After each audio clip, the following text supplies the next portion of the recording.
Hey guys, welcome back to my channel. My name is Sydney if you're new here, and if you're not new here, hey, welcome back. Today's video is going to be solely about multiple sclerosis and my experience with multiple sclerosis. So if you're interested, please stay tuned. So what is multiple sclerosis, you may ask? Multiple sclerosis is an autoimmune disease where your immune system attacks the myelin of the nerves in your brain and in your spine, just all of your nerves. It's a chronic disease. There's no cure for it yet. There's only therapy to help.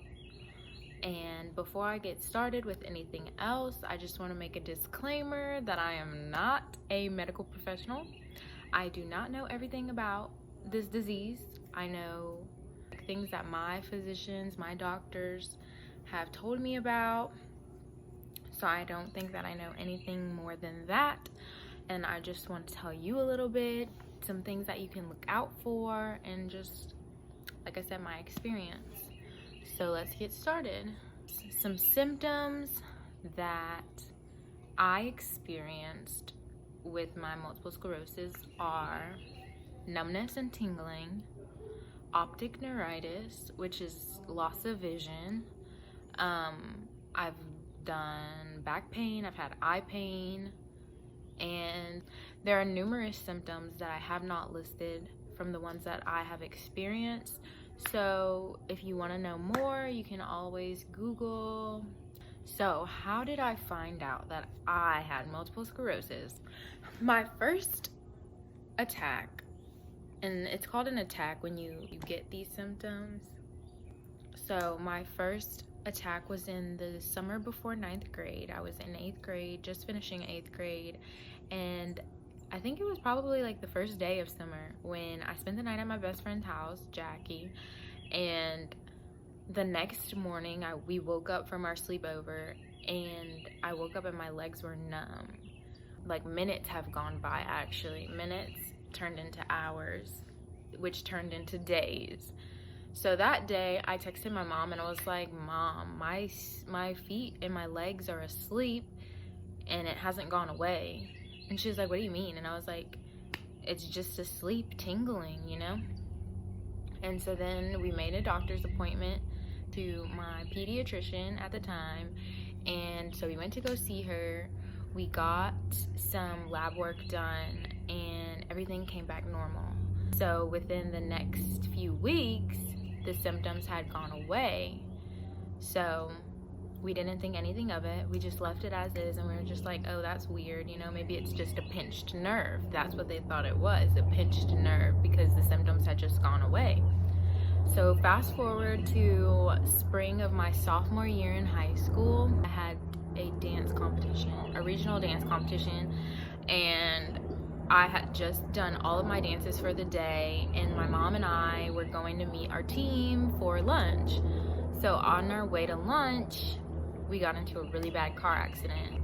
I was on the passenger side and we were T-boned, so we got hit on the passenger side that I was on, and our car just like toppled and flipped, and worst car accident I've ever been in. The following week I had my district track meet. So when it came time for the track meet, I was there. I was in 4 events. I was in all of the jumping field events, and I was in hurdles.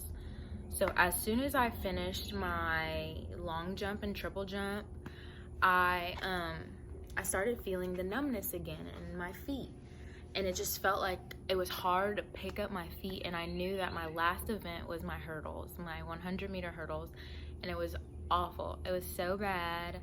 I didn't know what to do because I was like, dude, I feel like my legs feel like logs. I can't even feel them, so I don't even know how fast I'm gonna be running. So I texted my mom, and she was working during the time of the track meet.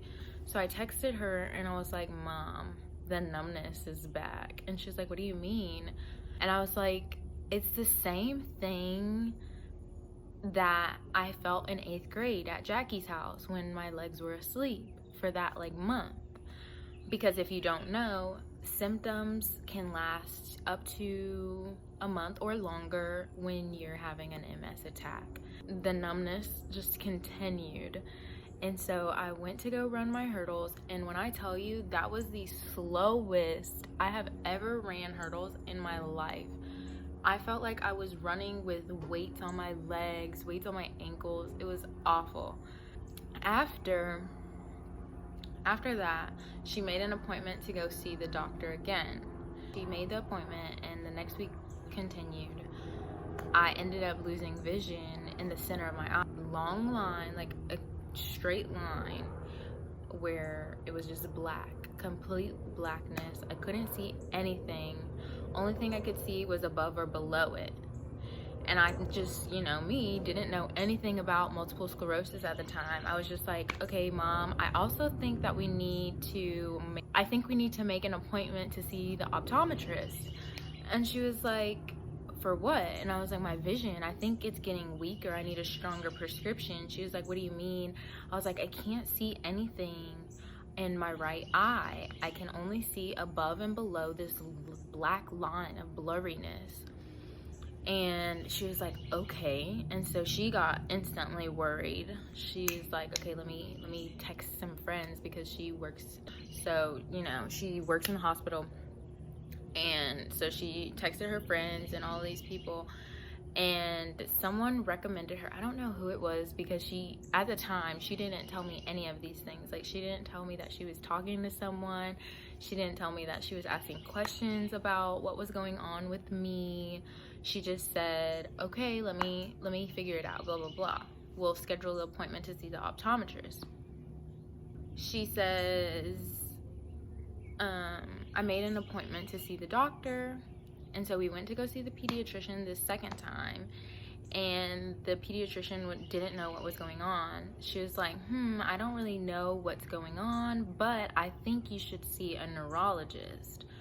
So my mom did her research and was looking for the best neurologist, because guy who was the #1 neurologist in the medical center where we were at the time was not accepting new patients. But by the grace of God, we got his mentee, I guess you would say. So she had been mentored by him his whole time in practice. So her name was Dr. Flavia Nelson, the best, like literally the best neurologist I had ever seen, even to this day. And then another symptom, by the way, because you know that I have difficulty speaking sometimes, is slurred words, like slurred speech. A lot of the time that's a symptom of patients with MS, so that's probably why I like jumble my words a lot. But anyway, so we made the appointment to go see her, and we finally got in, and she did a physical exam on me. She made me walk on my toes, on my heels, in a straight line, one foot in front of the other. She did a vision test, and she was like, okay, so what are you here to see me about? And I was like, I have numbness in my legs, and I think that I need to see an optometrist because my vision is getting worse. I think like there's just a line in my right eye that I can't see anything through. I can only see above and below it. And she was like, okay. So after I told her all this information, she sat me down with my mom, and she was like, well, I have something to tell you. And I was like, okay, what is it? And I instantly, when I tell you instantly, I instantly started bawling. She goes, you have multiple sclerosis. And I was like, what? Multiple sclerosis? How is this possible? Because the only person in my family, or this only example I had ever seen of multiple sclerosis, was my cousin on my mom's side. And her multiple sclerosis has progressed a lot because she was diagnosed in her late 20s, early 30s, around there. So she had multiple attacks without even knowing that she had multiple sclerosis at the time, because research has grown, progressed since then. But so she sat me down and was like, you have multiple sclerosis and you're having an attack right now. And I was like, what does that mean? And she was like, your immune system is attacking your optic nerve.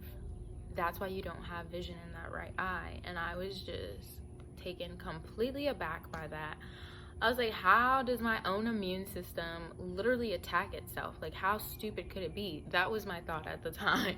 I didn't know anything about it. I was just like, dude, like, what the heck? Like, my body hates me. Like, it literally hates me. So instantly after that visit, I had to go into the hospital and I had to be on steroids for 3 days. And this was like the ultimate worst experience I've had in the hospital. So I was in the hospital waiting to get my steroids, and the nurse was trying to give me an IV, and he literally stuck me, I want to say a good 9-10 times before he could get a vein. And I was just like, dude, this is your job. And I'm in pain. Like, I'm literally in pain. And I have a really, really high pain tolerance. And so I was just like, okay, take it, Sydney, take it. And then like all the tears just started coming out because I was just like holding my eyes shut in my mom's arm like this. And I was like, oh my God, can you just get it? Like, he stuck me in both arms, both hands, and he could still not find a vein. Like, literally, it got to the point where my mom was like, if you can't get it, if no one can get it, then I'll just do it myself. I'm a nurse, blah, blah, blah, blah, blah. I've been by the bedside for X amount of years and all this stuff. And so they finally got the nurse practitioner to come in, and he finally got my vein. So I had to be on steroids for 3 days because I was having an attack at that very moment that I saw my neurologist. So fast forward to the days after, I was put on medication. I have to take medication every single day for multiple sclerosis because, like I said, there's no cure. There's only therapy now, but hopefully soon there'll be a cure. But I just wanted to give you that little backstory before I told you what I wanted, like what I've learned from multiple sclerosis and how it's helped me in my life. So I just want to say that just because someone has a disease does not mean you're incapable of doing anything that you set out to do. If you want to be a doctor, if you want to be a pilot, if you want to be in the military, I mean, there's some regulations that you can't be in the military for, but like, whatever. But most of the time, there's so many things that you can still do. You just have to take care of yourself. That is the main lesson that I want to get out there. Is anyone with any disease, you just have to take care of yourself. You have to take wellness and health seriously. You have to eat correctly, which is not very many animal products. You have to be clean. You have to do clean eating, lots of fruits, lots of vegetables, not many dairy products. You have to make sure you work out all the time or as frequently as possible, so that way you're in shape. You're keeping your body healthy, because at the end of the day, your body is just like anything else. If you want it to be better and you want it to prosper, you want it to stay fit, you want to live a long time, you have to take care of yourself. So that's what I say to anyone that's going through anything similar.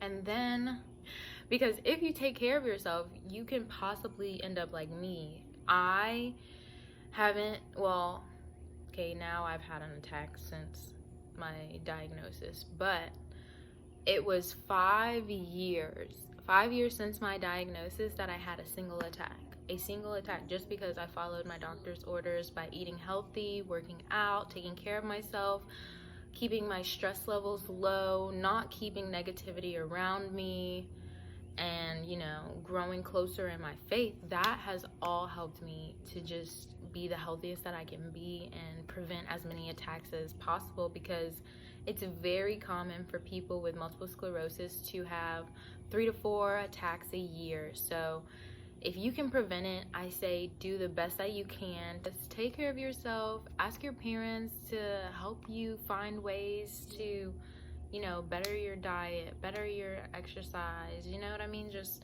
do the best that you can and keep yourself healthy. So with that being said, this is going to be the end of my video. I hope you enjoyed. I hope you learned something about me. I hope you learned a little bit about multiple sclerosis and the disease. And if you're concerned that you might have multiple sclerosis, leave a comment. I may be able to help you a little bit, but I say that you should definitely check with your primary care physician or your pediatrician, just whoever you go to for medical advice. Go to your medical provider and they will give you the best advice. So I hope you enjoyed my video, my little story, and I hope to see you guys next time. So bye.